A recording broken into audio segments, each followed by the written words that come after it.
Very good evening, class. So we already completed first part of the motivation, and I hope कि आपको बहुत अच्छे से समझ में आया होगा. I tried my best by giving so many examples. I tried कि आप लोगों को चीजें अच्छे से clear हो जाए. Okay, so today I am going to start with the new theories of the motivation. जो administration में जो motivation का काम करती है, जो corporate job में जो motivation का काम करती है, those theories we are going to discuss in today's class. Okay, so let's start. So I already told you about the syllabus thing. ये I'm just like thinking कि आप लोग सब इन सब चीजों को रिवाइज किया है आपने अच्छे से और आपको अच्छे से समझ में भी आ चुकी है ये सारी चीजें. Okay, so today I'm going to tell you about the Auchi's theory Z. ठीक है, हमने X और Y theory के बारे में पढ़ा था. Okay, and we got clear कि X kind of people होते हैं, then there are Y kind of like employee in a like in a particular organization. Today we are going to talk about the Auchi's Z theory. ठीक है, तो ये क्या कहती है कि its inclination is more toward the Y kind of people. Inclined more toward, ये जो theory है, it is inclined more toward Y kind of people.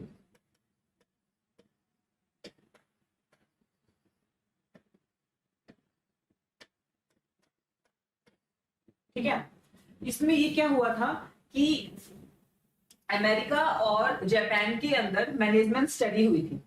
जो वहां की स्टडीज है, मतलब जापान और जो अमेरिका है वहां पे जो प्रैक्टिसेस है उनके बारे में स्टडी की गई थी. ठीक है, और ये बोला गया था कि कुछ जापानीज मैनेजमेंट प्रैक्टिसेस है that can be adopted in America. See the Japan's ethic जो वर्क कल्चर है that is really very nice culture. Because वहां पे क्या होता है कि आपको मतलब हैरानी होगी कि जापान के मतलब वहां पे कल्चर में जो एम्प्लॉयज है वो नैप भी ले सकते हैं. मतलब कि थोड़ी देर जैसे सो गए है ना, उनको हाफ एन आवर या 45 मिनट्स के लिए सोना भी अलाउड होता है. और इन्हें इवन ये बोला जाता है कि आप मेडिटेशन करिए. उन्हें वही मेडिटेशन भी करवाया जाता है. उन्हें वहां पे पर्टिकुलर 45 मिनट पीसफुल नैप भी दिया जाता है. ठीक है, और उसके अलावा दे आर मोटिवेटेड लाइक कि अगर आप ऐसा करते हो तो आप उनको कुछ हायर गोल्स दिए जाते हैं कि जैसे कि अगर आपने इतना मतलब इस साल मतलब इस हफ्ते में वर्क किया तो उसका कुछ प्रॉफिट है वो किसी गरीब बच्चे को जाएगा, किसी एनजीओ में जाएगा. तो इस तरह से करके उन्हें इस तरह की मोटिवेशन दिए जाते हैं जो ह्यूमैनिटी बेस्ड मोटिवेशन होते हैं. तो जब जो जापान का वर्क एथिक कल्चर है that is really very beautiful culture. And some of the practices of Japan culture, it was decided it will be adopted in the American culture of work. ठीक है, तो वहां का जो work culture है वो थोड़ा सा वहां पे इन्फ्लुएंस करेगा. जापान का work culture America work culture को इन्फ्लुएंस करेगा, ऐसा उस टाइम डिसाइड किया गया था. ठीक है, तो आउचीज की जो थ्योरी है उसी कारण आई. एक तो आउची की थ्योरी है that is mix of theory of X and Y. उन्होंने भी ये चीज मानी कि हाँ ठीक है, X kind of employees are there and they are again Y kind of employees. तो जो एक्स काइंड ऑफ एम्प्लॉयज है उनके साथ में थोड़ा डिक्टेटरशिप वाला बिहेव करना पड़ता है. और जो वाई काइंड ऑफ एम्प्लॉयज है वो डेमोक्रेटिक माहौल में ज्यादा खुश रहते हैं. दे फील मोर हैप्पी ना डेमोक्रेटिक माहौल. ठीक है, तो they are more inclined toward theory Y. ठीक है, as it has focus on long term employment. ठीक है, वहां क्या होता है कि वहां पे long term employment, job security, इन सब की तरफ क्या होता है ज्यादा लाइक फोकस रखना होता है. तो उन्होंने ये बोला कि जो थियरी जेड है वो ये कहना चाहती है कि ये एक्स और वाई दोनों का ही मिक्सचर है. But it has more inclination toward the theory theory Y. Theory Y क्या कहती थी? It was completely democratic theory जिसमें जॉब सिक्योरिटी का ध्यान रखा जाता था कि जैसे पेंशन एंड ऑल है तो कल को अगर आप किसी कारण मतलब आपकी ठीक है आपकी एक मतलब लाइक एज हो जाती है, उसके बाद में भी आपको पेंशन मिलती रहती है. तो उससे क्या होता है कि इंसान को कम से कम होल लाइफ फूड सिक्योरिटी रहती है कि ठीक है भी कल को मैं इस इनेबल ना हूं मतलब वर्क करने की, तो कम से कम जब तक मैं जिंदा हूं तब तक मेरे को पेंशन मिल जाएगी और मेरे मरने के बाद भी उसका हाफ ऑफ द पेंशन मेरी वाइफ को मिल जाएगी. तो उनसे क्या होता है कि कम से कम उनकी जो लाइफ है वो सिक्योर रहेगी. तो काइंड और ठीक है, और आपको पता है कि गवर्नमेंट जॉब जो हमारी होती है उसमें जॉब सिक्योरिटी कितनी हाई होती है. ठीक है, तो जॉब सिक्योरिटी की जो टेंडेंसी है वो जापान कल्चर में बहुत ज्यादा है। तो वही वाली चीज इन्होंने यहाँ पे थ्योरी जेड में अडॉप्ट की कि एक तो हम जॉब सिक्योरिटी का और एक वेलबींग ऑफ द एम्प्लॉयज। मैंने आपको बोला ना कि जापान के कल्चर के अंदर ये वाली चीज है कि वहां पे जो एम्प्लॉयज है उनको कुछ टाइम का नैप देते हैं, उनको मेडिटेशन करने का टाइम देते हैं। वहां पे साइकेट्रिस्ट एंड साइकोलॉजिस्ट जो भी होते हैं, अगर उनको लग रहा होता है कि जो एम्प्लॉय है किसी वर्क बर्डन में है, बहुत ज्यादा उसके ऊपर वर्क प्रेशर है, तो उनको बोला जाता है कि आप साइकोलॉजिस्ट साइकेट्रिस्ट है यहाँ पे हमारे कॉर्पोरेट में ही है, आप उनसे जाके मिलिए और उनसे बात कीजिए और अपनी प्रॉब्लम बताइए कि क्या ऐसी प्रॉब्लम आ रही है जिसके कारण आप काम पे ध्यान नहीं दे पा रहे हो। तो वहां पे फिर वो अपनी पर्सनल लाइफ में डिस्कस कर सकते हैं और जो कि कंप्लीटली मतलब कॉन्फिडेंशियल रहती है इन्फॉर्मेशन। तो ये वाला जो जापानीज वर्क कल्चर है ना, तो वही वाला जो वर्क कल्चर है वहां पे मतलब अमेरिका में अडॉप्ट करने की कोशिश की गई और उसमें यही चीज है कि हैप्पीनेस और एम्प्लॉयज की वेलबींग का भी ध्यान रखा जाएगा। जैसे आप देखते हो कि कुछ जो होते हैं कॉर्पोरेट्स वहां पे, जैसे आई वर्क इन कॉग्निजेंट, तो वहां पे क्या होता था कि देयर वर जिम्स एंड वहां पे जिम के साथ साथ वहां पे बड़े बड़े लाइक स्पोर्ट्स कॉम्प्लेक्सेस भी थे, ठीक है। तो उनको इतना टाइम लाइक मिल जाता था कि आप स्पोर्ट्स कॉम्प्लेक्स में जाके आप गेम्स खेल सकते हैं, ठीक है। और उसका भी आपको इंसेंटिव मिल जाएगा कि अगर आप कहीं मतलब पार्टिसिपेट करते हैं, जो मतलब कॉर्पोरेट में जो कॉम्पिटिशन्स होते थे उसमें आप पार्टिसिपेट कर सकते हैं, आप डांस कॉम्पिटिशन में पार्टिसिपेट कर सकते हैं। तो इस तरह की जो एक्टिविटीज है वो वहां पे होती रहती थी। तो वो एक्टिविटीज क्या है, वो जापानीज कल्चर का मेजर पार्ट थी। और वो जो एक्टिविटीज है वो अब आउचीज ने ये बोला कि थ्योरी जेड में ये जो एक्टिविटीज है, ये जो आप अपने एम्प्लॉयज की वेलबींग और हैप्पीनेस का ध्यान रख रहे हो, ये सारी की सारी क्या होनी चाहिए, एडॉप्ट होनी चाहिए प्रैक्टिसेस। तो उन्होंने यही बोला कि थ्योरी जेड क्या है कि it is mainly incline toward Y kind of people, और हमें इसी तरह का एक वर्क कल्चर सेटअप करना है। So theory Z is all about mixture of X and Y, but more inclined toward the Y, ठीक है। और अब मैं कुछ आपको बताती हूँ कि कुछ कैरेक्टरिस्टिक्स। पहली बात कि जैसे मैंने बताया था कि X में क्या होता है कि जो आपका मैनेजर होता है वो एज ए डिक्टेटर वर्क करता है। कैसे वर्क करता है, एज ए डिक्टेटर वर्क करता है, ठीक है। तो एज ए डिक्टेटर वर्क करता है। तो इसमें ये मतलब यहाँ पे भी क्या है कि थ्योरी जेड के अंदर मैनेजर इज स्ट्रिक्ट, ठीक है, he is not that friendly with the employees. मतलब वो क्या करता है लेकिन अपने सब ऑर्डिनेट्स के साथ में कॉपरेशन करता है। उनका जो भी काम होता है, अगर उसका काम डेडलाइन पे नहीं हुआ है तो ही भी लाइक उनको पर्सनली कॉल करेगा बजाय इंसल्ट करने के, और उनसे ये पूछेगा कि बट द रीजन, ऐसा क्यों नहीं हो पाया और अब क्या कर सकते हैं कि काम हमारा फिर मतलब टाइम पे हो जाए। तो पूरा कॉपरेशन से सारा काम होता है, सबऑर्डिनेट्स के साथ में डायरेक्ट कॉपरेशन होता है लीडर का, ठीक है। तो that kind of work culture that kind of practices is being done in the theory Z. तो थ्योरी जेड यही कहती है कि आप एक्स और वाई को मिक्स करो, और एक्स का जो थोड़ा बहुत डिक्टेटरशिप वाली चीज है कि एक जो आपका लीडर है वो थोड़ा सा स्ट्रिक्ट होना चाहिए डेडलाइंस को लेके, वो चीज आप एडॉप्ट करो, ठीक है। अब सारी की सारी जो डिसीजन मेकिंग पावर है वो उन लोगों के हाथ में नहीं रहेगी, बट कुछ हद तक आप उनको डिसीजन मेकिंग पावर भी दे दो, ठीक है। और वर्क कल्चर ऐसा बनाओ कि उन्हें लॉन्ग टाइम तक मतलब वो लोग कंपनी में टिके रहे। क्योंकि देखो क्या होता है कि आपको ट्रेनिंग देनी होती है दोबारा, तो फिर दोबारा ट्रेनिंग में पैसे लगते हैं, ठीक है। आपको फिर एग्जैक्टली शुरू से सारा काम करना पड़ता है ना, तो जो काम जब शुरू से करना पड़ता है ना तो उसमें फिर पैसे बहुत ज्यादा लगते हैं। तो थ्योरी जेड ये बोलता है कि इसका ये सबसे बड़ा फायदा हो जाएगा, सबसे बड़ा प्रोज ये हो जाएगा कि अगर आप अपने एम्प्लॉयज को खुश रखोगे और अगर आपके एम्प्लॉयज लंबे टाइम तक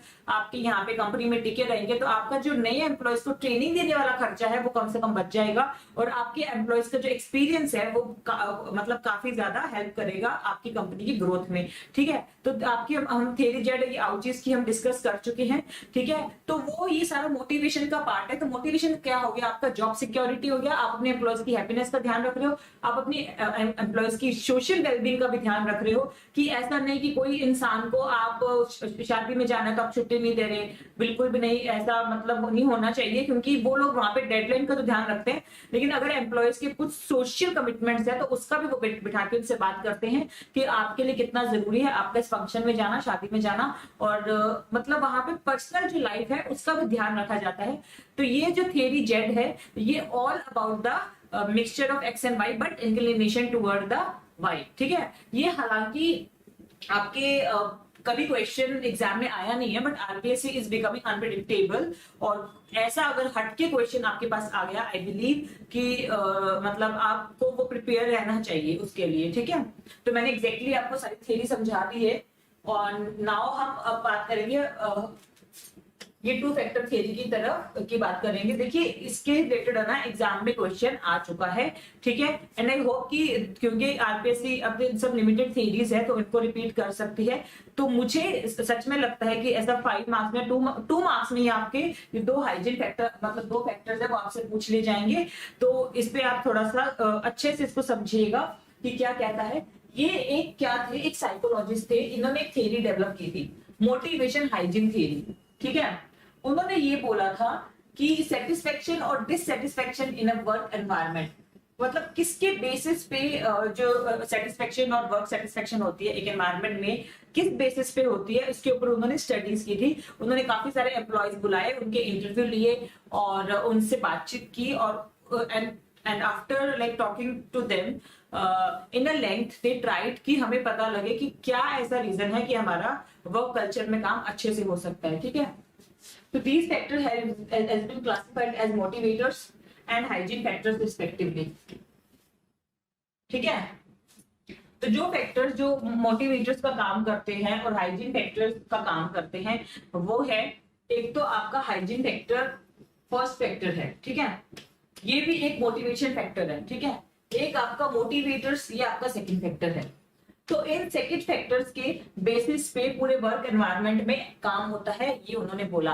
देखो उन्होंने ये बोला कि हाइजीन फैक्टर का मतलब हुआ बेसिक रिक्वायरमेंट, कि बेसिक रिक्वायरमेंट क्या है, एक कंपनी में काम करने की सैलरी, ठीक है, आप किसी इंसान को टाइम पे सैलरी दो, ठीक है, और कंप्लीट जो को टाइम पे जब सैलरी मिलेगी, if they would be given salary like, है ना, तो they will be like motivated. मैंने आपको बताया था कि एक्स काइंड ऑफ एम्प्लॉयज होते हैं, वो सैलरी बेस्ड होते हैं, लेकिन अब देखिए कि चाहे वाई काइंड ऑफ एम्प्लॉयज भी हो, लेकिन स्टिल मतलब खर्चा चलाने, मतलब घर का खर्चा चलाने के लिए सैलरी तो टाइम पे चाहिए ना, ठीक है। तो सैलरी ये जो हाइजीन फैक्टर है, और उसके अलावा वर्क एनवायरनमेंट जो मतलब बेसिक चीज है, कि ऐसा नहीं हो कि आप बिल्कुल ही मतलब इस तरह का एनवायरनमेंट दे रहे हो, नेगेटिव एनवायरनमेंट दे रहे हो कि इंसान काम ही नहीं कर पा रहा है, बॉस मतलब रोज मतलब इंसान पे चिल्ला रहा है, तो वो कैसे काम कर पाएगा। तो ये बेसिक चीजें हैं, ठीक है। अब वो इंसान बहुत टाइम से काम कर रहा है, उसकी जॉब में कुछ इंक्रीमेंट ही नहीं हो रहा है,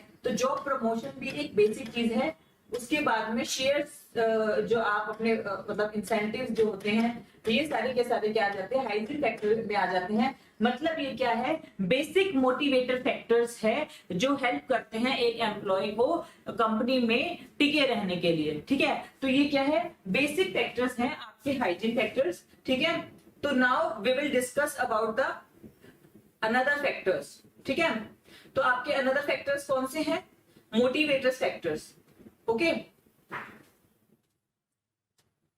देखिए आपका जॉब प्रमोशन दे रहे हो, आप शेयर दे रहे हो, इंसेंटिव दे रहे हो, वर्क एनवायरनमेंट दे रहे हो, सैलरी दे रहे हो, जॉब सिक्योरिटी भी दे रहे हो।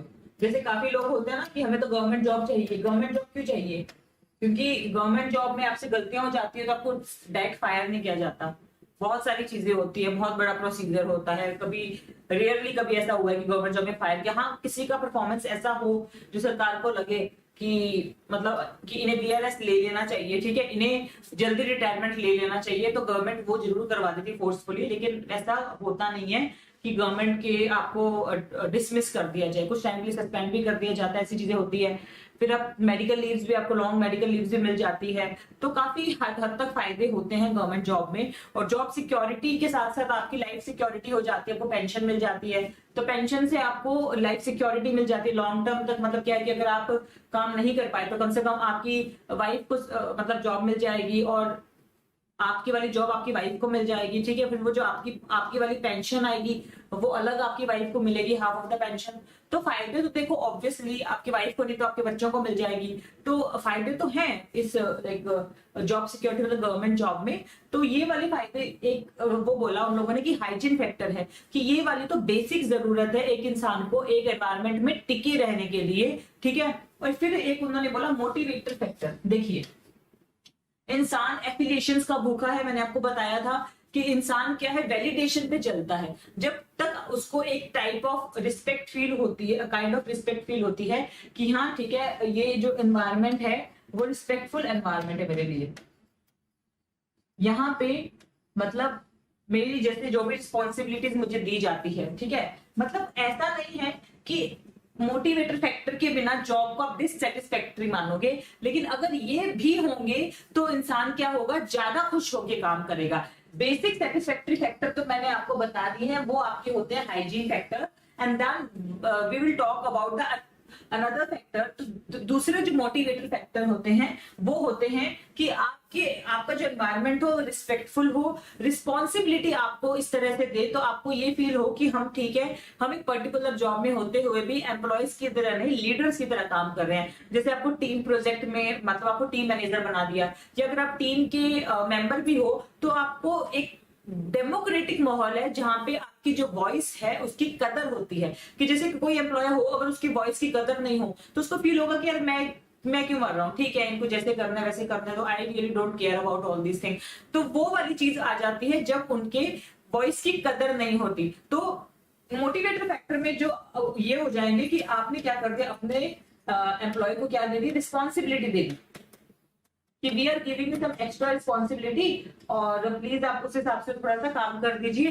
तो जब रिस्पॉन्सिबिलिटी होगी, उनकी रिस्पेक्ट होगी और उनका जो बॉस है वो उन्हें बहुत अच्छे से ट्रीट करेगा। मतलब ऐसा नहीं है कि देखिए, अगर आपके बॉस से ठीक से बात नहीं भी होती या इतना कनेक्शन नहीं भी है, लेकिन आपको टाइम पे अपना जॉब कर रहे हो, टाइम पे आपको सैलरी मिल रही है, तो यू आर हैप्पी, आपको कोई इंटरेक्शन बढ़ा के कुछ करना नहीं है, ठीक है। लेकिन अगर मोटिवेटर फैक्टर में क्या होता है, if your boss appreciate you, मतलब वो आजकल मिलते हैं ना एप्रिशिएशन, मतलब लेटर्स मिलते हैं, तो वो क्या होता है, कंपनी में टिके रहने का मोटिवेटर की तरह काम करता है। तो जो हैप्पीनेस, हमारी वेलबींग का, जैसे मैंने आपको मतलब जेड फैक्टर में बताया था, हैप्पीनेस का और हमारी वेलबींग्स का अगर ध्यान रखा जाएगा तो वो भी एक तरीका होगा। ये सेकंड फैक्टर, मतलब वो भी एक पार्ट होगा इस सेकंड फैक्टर का, दैट इज मोटिवेटर फैक्टर, कि आपको रिस्पेक्ट मिल रही है, आपकी सोशल वेलबींग का ध्यान रखा जा रहा है। काफी लोग हैं टीसीएस में टिके रहते हैं। Why the people want to work in TCS? Like I asked my friend कि तूने 4-5 years हो गए you are in TCS, why don't you switch your job, है ना, मतलब काफी टाइम के कंपनी में काम करते हैं। तो he was like यार मतलब रिसेशन मार्केट है और TCS के पास अगर प्रोजेक्ट नहीं भी होते ना तो वो बेंच पे बिठा देंगे पर अपने एम्प्लॉयज को निकालेंगे नहीं। कि अगर रिसेशन आ गया तो अपने एम्प्लॉयज के ऊपर वो उस चीज का असर नहीं होने देते। जैसे 2008 और 9 के अंदर इंडिया के अंदर डिप्रेशन वाली सिचुएशन आई थी, एग्जैक्टली नहीं आई थी, लेकिन हमने माहौल ऐसा क्रिएट कर दिया था कि अगर अमेरिका की इकोनॉमी में डिप्रेशन आ गया है तो हाँ इंडिया में भी आ गया है। तो उसकी वजह से हमारा सारा मार्केट गिर गया था, लोगों ने अपना सारे मतलब इन्वेस्टमेंट बाहर निकाल लिया था, तो इंडिया मार्केट फॉल हो गया था। रिसेशन इतना ज्यादा आया था कि लोगों को अपनी कंपनियां छोड़नी पड़ी थी। बट टीसीएस ऐसी कंपनी थी जो प्राइवेट होते हुए भी उसने अपने एम्प्लॉयज को नहीं निकाला था।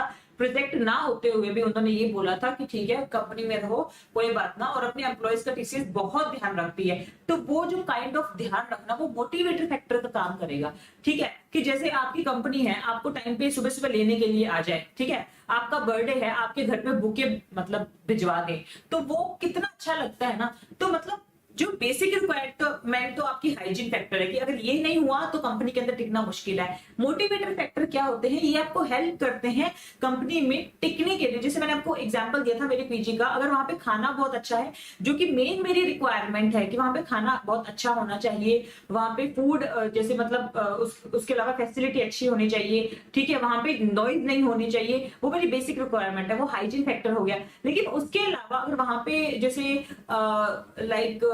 लाइक भैया हो रहे हैं जो मतलब वहां के जो ऑनर है, जो एनवायरनमेंट है वो इस तरह का, वो आपसे बहुत अच्छे से ट्रीट करते हैं, आप बीमार हो जाते हो तो बहुत अच्छे से आपको केयर करेंगे लाइक अ सिस्टर, तो यू वुड फील लाइक कि हाँ यार मतलब मेरे को वो पॉजिटिव एनवायरनमेंट मिल रहा है, ये लोग एकदम मेरे को फैमिली की तरह ट्रीट कर रहे हैं। तो ऐसा वो फैमिली की तरह मेरे को नहीं रखेंगे, उतना मेरे से मतलब नहीं रखेंगे, तो मुझे उससे कोई ज्यादा फर्क नहीं पड़ेगा। लेकिन अगर वो ऐसा कर रहे हैं तो आई वुड फील लाइक यार मुझे एकदम फैमिली की तरह रख रहे हैं, तो मैं क्या हूं, मैं उस पीजी में लॉन्ग टाइम तक रुकने की करूंगी कि नहीं यार यहाँ पे तो मुझे बहुत अच्छे से रखा जाता है। ओके, तो वो वाली चीज आप में आ जाती है। ये होते हैं आपके मोटिवेटर फैक्टर होते हैं, ठीक है। तो ये जिसमें टीसीएस से एग्जांपल दिया, मेरे पीजी के एग्जांपल दिया, ये सारे क्या एग्जांपल्स हैं। ओके, सो आपको भी वहां पे अच्छे एग्जांपल्स लिख के आने, TCS is the best example, तो आपका आंसर क्या है वो ज्यादा हेल्दी लगेगा, ज्यादा एनरिच लगेगा। Okay, fine. सो अभी हम मैकक्लेन्स की अचीवमेंट मॉडल को डिस्कस कर लेते हैं। डेविड मैकक्लेन थे, वो भी एक साइकोलॉजिस्ट थे। उन्होंने ये बोला कि मोटिवेशन को हम क्लासिफाई करेंगे, मतलब नीड ऑफ अचीवमेंट, एफिलिएशन और पावर। ठीक है, कि हमारे लिए यहाँ पे मोटिवेशन क्या होगा, कोई भी बायोलॉजिकल मोटिव नहीं होगा, बल्कि हमारा साइको सोशल मोटिव होगा। जो मैंने आपको कल भी समझाया था कि साइको सोशल मोटिव क्या होता है। साइको सोशल मोटिव होता है जैसे आपका पावर, आपका एफिलिएशन, अचीवमेंट, वो सारे आपके साइको सोशल मोटिव होते हैं। तो he propose that individual behaviour is guided by the multiple motive, कि एक इंसान है, ऑब्वियसली बात है, अगर आप टीसीएस में काम कर रहे हो तो बहुत सारे मोटिव्स होते हैं जिनके कारण आपका जो आपका बिहेवियर है वो होता है। ठीक है, अगर आप किसी कंपनी में रुके हुए हो तो वहां पे बहुत सारे ऐसे फैक्टर्स हैं जिनके कारण आप उस कंपनी में रुके हो, और बहुत सारे ऐसे फैक्टर्स हैं जिसके कारण आप उस कंपनी को छोड़ना चाहते हो। तो there are basically multiple motives, but in most situation one or two motive are dominant, and thus motivation varies with the variation of need. कि जैसे जैसे नीड वेरी करती है वैसे इंसान का मोटिवेशन वेरी करता है। जैसे क्या है कि मेरी क्या है, अब नीड क्या है कि मैं जैसे आपने देखा होगा कि बहुत अच्छे अच्छे सीरियल्स में एक्टर्स काम कर रहे होते हैं। ठीक है, और वो 10 साल से उसमें काम कर रहे हैं, 15 साल से उसमें काम कर रहे हैं, और वो सीरियल टॉप पे है, बिल्कुल उनको सैलरी भी अच्छी मिल रही है। लेकिन अब उनको क्या है कि उन्हें एक्सपेरिमेंट करना है अपनी एक्टिंग का, और वो क्या करते हैं, उस पर्टिकुलर मतलब सैलरी को छोड़ देते हैं जो बहुत अच्छी सैलरी मिल रही थी, मतलब एक एक एपिसोड के लिए 1.5 लाख सैलरी मिल रही थी, और then they leave that like that salary and everything.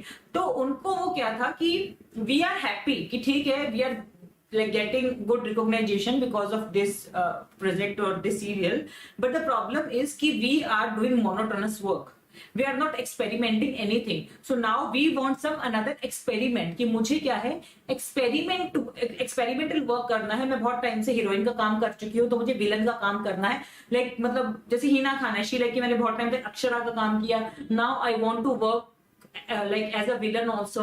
तो उन्होंने एज अ विलन मतलब कसौटी में उन्होंने काम किया। तो ये मैं आपको क्या है कि मतलब कुछ एग्जांपल्स दे रही हूँ कि क्या होता है कि इंसान की फिर मोटिवेशन फैक्टर सिर्फ ये नहीं होता कि उसका सिर्फ मनी एक मोटिवेशन फैक्टर रह जाता है, कुछ वो अपने अंदर कुछ डेवलपमेंट चाहता है, कुछ और चीजें अचीव करना चाहता है। तो इस हिसाब से क्या आते हैं, इंसान के मोटिव्स क्या चेंज होते रहते हैं। जैसे मैंने आपको नवाजुद्दीन सिद्दीकी का एग्जांपल दिया था कि that he was the person जो कि पहले सिर्फ इस बेसिस पे काम कर रहा था कि ठीक है, मुझे कहीं ना कहीं रिकॉग्नाइजेशन मिल जाए, मतलब पता लग जाए कि एक बंदा इंडस्ट्री के अंदर है, तो मुझे बस थोड़ा बहुत उतना ही काम मिल जाए, and he was satisfied with that work. लेकिन धीरे धीरे धीरे धीरे क्या हुआ, नवाजुद्दीन सिद्दीकी जब एक पॉपुलर एक्टर बन गए तब उन्हें ये फील हुआ कि अब मुझे एक्सपेरिमेंटल एक्टिंग करनी है। अब मुझे चाहे कितने भी पैसे कहीं मिल रहे हो, मुझे वो रोल्स करने हैं जिन रोल्स के कारण क्या है कि मुझे पैसों का मुझे मतलब अब नहीं सोचना है कि मुझे एक्सपेरिमेंट्स करने को मिले, न्यू एक्सपेरिमेंट्स करने को मिले। जैसे अभी मैं हीरो का रोल कर रहा हूं तो मुझे विलन का रोल भी करना है, और मुझे कॉमेडियन रोल भी करना है, तो मुझे हर तरह के जेनरे के अंदर घुसना है, मुझे हॉरर मूवीज में भी काम करना है। तो वो एक्सपेरिमेंटल रोल जो होते हैं, तो उनका मोटिव आप देख लीजिए चेंज हो गया ना। पहले उनका मोटिव क्या था, पैसा, बेसिक लिविंग, कि मुझे कम से कम एक काइंड ऑफ खाने को मिल जाए। फिर उनको ऐसा लगा मुझे इंडस्ट्री में थोड़ी सी रिकॉग्नाइजेशन मिल जाए। फिर उनका तीसरा मोटिव अब ये बदला कि मुझे इंडस्ट्री के अंदर कम से कम थोड़े से एक्सपेरिमेंटल रोल मिल जाए, कि मैं एक्सपेरिमेंट कर सकूं उन रोल्स के साथ में। जैसे हमारे बिग बी ने किया था, पा के अंदर किया था, बहुत ही डिफरेंट रोल किया था। तो एक्सपेरिमेंटल रोल करने का जो मोटिव है वो उनका आप देख लीजिए मोटिव्स क्या हो रहे हैं, वेरी हो रहे हैं। तो उन्होंने भी यही बोला अपनी थियरी के अंदर कि इंसान के क्या है, बहुत सारे मोटिव होते हैं। तो उनमें कुछ मोटिव क्या, देखो पैसा कमाना is the motive obviously, financial need is top most motive, ठीक है। गुड एक्टर बनना इज अनदर थिंग, है ना। तो अभी क्या है, उनका जो गुड एक्टर बनने का जो मोटिव है ना, वो फाइनेंशियल नीड के ऊपर आ गया है। तो यही ये थियरी बोलना चाहती है कि वन और दो मोटिव होते हैं, जिसमें एक मोटिव क्या करने लग जाता है, डोमिनेट करने लग जाता है। और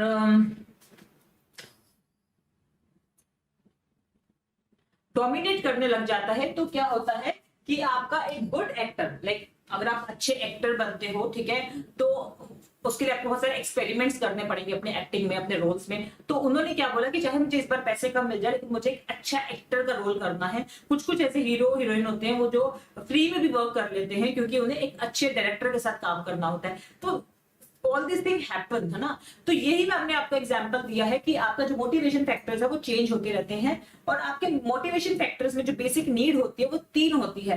पहला, सेंस ऑफ अचीवमेंट, कि we have to do work like कि that we feel like sense of achievement whatever work we do, ठीक है। वी शुड फील लाइक कि हमने ये काम किया है तो हमें एक अचीवमेंट फील होनी चाहिए। ये वाली बात किसने बोली? ये मैक्लीलैंड ने बोली कि बायोलॉजिकल मोटिव सारे भूल जाओ, खाने पीने को आप सब कुछ भूल जाओ, लेकिन मेन जो आपको चीज रखनी है वो है अचीवमेंट पे ध्यान देना है। कि इंसान के लिए जो मेन डोमिनेटिंग फैक्टर क्या हो जाता है? अचीवमेंट फैक्टर हो जाता है। और वो क्या है? पहली चीज, मोटिवेशन का काम करता है अचीवमेंट, कि सेंस ऑफ अचीवमेंट। कि जैसे कोई मूवी है, जैसे न्यूटन मूवी आई थी राजकुमार राव की, तो उस मूवी के अंदर उनका बहुत एक्सपेरिमेंटल और बहुत डिफरेंट रोल था, और उसको देखकर ऐसा लगा नहीं था कि वो मूवी कभी सक्सेसफुल हो पाएगी। लेकिन वो मूवी मतलब ऑस्कर के लिए भी गई। तो ये सारी चीजें क्यों हुई? क्योंकि उन्होंने कुछ एक्सपेरिमेंटल, कुछ डिफरेंट करने का सोचा, and those kind of movies give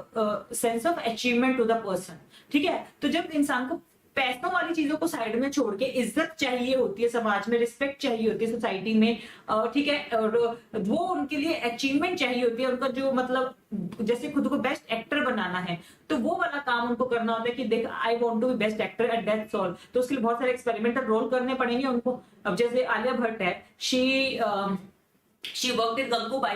तो Gangubai में she proved that no, she is not just part of nepotism. She is queen of acting. She can do something different and she has that potential. She proved her potential और उसने गंगूबाई में काम करके खुद को अलग prove करवा दिया। तो that is sense of achievement, कि शायद उसे वहां पैसे कम मिल रहे होते लेकिन उसे वो डिफरेंट रोल करना था, and she did, and she nailed that role and she achieved something, ठीक है।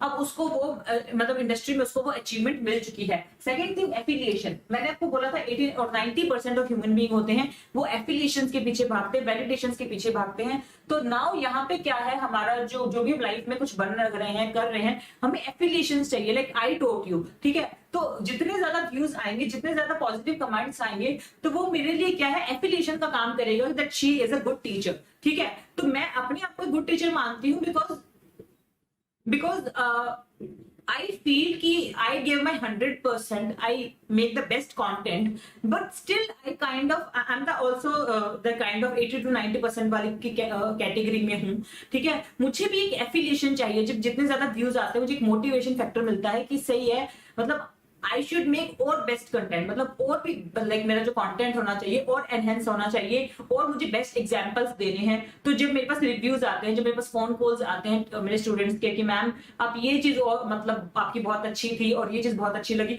तो दैट मोटिवेट मी ना। तो वो affiliation factor is second thing that is needed for a human being, and third is need of power. देखिए, बहुत सारे ऐसे लोग हैं जो 1 करोड़ का पैकेज या अमेरिका की जॉब छोड़ के, अमेरिका में गूगल में थे, कोई गूगल में थे, ठीक है, कोई जैसे आपके अरुण देव हैं, वो आई थिंक साउथ कोरिया में ही वाज डूइंग सम जॉब, ठीक है। तो वो एक रेप्यूटेड कंपनी में थे, वो सारी चीजें छोड़ के वो एक आईएएस बने। क्यों? Because he wanted power. उन्हें ये लगा कि मतलब लाइफ टाइम एक वो एम्प्लॉय रह जाएंगे जो हमेशा मतलब लाइक कोडिंग करते रहेंगे। नाउ ही वांटेड पावर, ठीक है। तो उस पावर के लिए ही वर्कड हार्ड और वो आईएएस बन गए। उन्होंने साउथ कोरिया में उनकी बहुत अच्छी जॉब थी, अरुणदीप दृष्टि के, जिनका फर्स्ट रैंक आया था, है ना। तो उन्होंने फिर क्या है, उन्होंने हार्ड वर्क किया और आईएएस बन गए, ठीक है। क्योंकि उन्हें पावर चाहिए था, उन्हें फाइनेंशियल, उनको पैकेज का उतना नहीं मतलब रीड रहा था कि ठीक है मैं इतना मैंने कमा लिया है and I am okay with it. मतलब आप देखिए, एक आईएएस की सैलरी एक कॉर्पोरेट बंदे की सैलरी से कम होती है ऑब्वियसली, लेकिन उस बंदे के अंदर क्या था कि मुझे अब पावर चाहिए, एक पर्टिकुलर पोजीशन पे जाके मैं गवर्नमेंट के अंदर कुछ बेटर चेंजेस कर सकता हूं। तो दैट पावर नीड के लिए that person gave away his corporate job. और बहुत सारे लोग ऐसा करते हैं कि अपनी कॉर्पोरेट जॉब्स हैं, अपनी बहुत अच्छी सैलरीड जॉब्स हैं, छोड़ देते हैं। देखिए आईएएस की सैलरी उतनी अच्छी नहीं होती है, बट ऑब्वियसली बात है आरएस की सैलरी भी उतनी अच्छी नहीं होती है जितनी कॉर्पोरेट्स में। आपको कॉर्पोरेट्स में 4 लाख भी महीने का मिल सकता है, 10 लाख भी महीने का मिल सकता है, लेकिन आईएएस और आरएस का इतना नहीं होता है, जब मर्जी ट्रांसफर भी हो जाते हैं। लेकिन एक काइंड ऑफ पावर, उस पावर की नीड के लिए लोग क्या करते हैं, ये बड़े बड़े पैकेजेस को भी ठुकरा देते हैं। ठीक है, तो ये मैंने आपको बता दिया कि उन्होंने ये बोला कि इंसान का जो मोटिवेशन फैक्टर है वो साइको सोशल ज्यादा होता है। ये इनकी तरफ से मैं ये जो मैकलन के जो अचीवमेंट मॉडल था वो ये कहना चाहता था। Okay, I hope you are getting my points. Fine, अभी मैं आपको बताऊंगी एल्डरपर्स की ईआरजी थ्योरी। ठीक है, उन्होंने एक मॉडल बनाया। ठीक है, देखो एक मैस्लो नाम का बंदा था, अब्राहम मैस्लो। ठीक है, ही मेड अ मॉडल, एक पिरामिड शेप उन्होंने मॉडल बनाया। मैं आपको आगे वो मॉडल आएगा, बहुत अच्छे से समझाऊंगी। ठीक है, सो ही मेड दैट मॉडल। ठीक है, तो सो ही मेड अ मॉडल। ठीक है, उन्होंने एक मोटिवेशन मतलब मॉडल बनाया मैस्लो ने। ठीक है, उसी मैस्लो का जो मॉडल था वो 5 फैक्टर बेस्ड था। तो उन्होंने क्या किया, 5 फैक्टर बेस्ड मॉडल को रिड्यूस करके 3 फैक्टर बेस्ड मॉडल बना दिया। ठीक है, and that model is ERG model. ठीक है, दीज नीड, और उन्होंने ये बोला कि एक इंसान होती है, उसके 3 बेसिक नीड्स होती है, that is existence, relatedness and growth. ठीक है, तो एल्डरसन ने ये बोला कि there is no hierarchy of needs.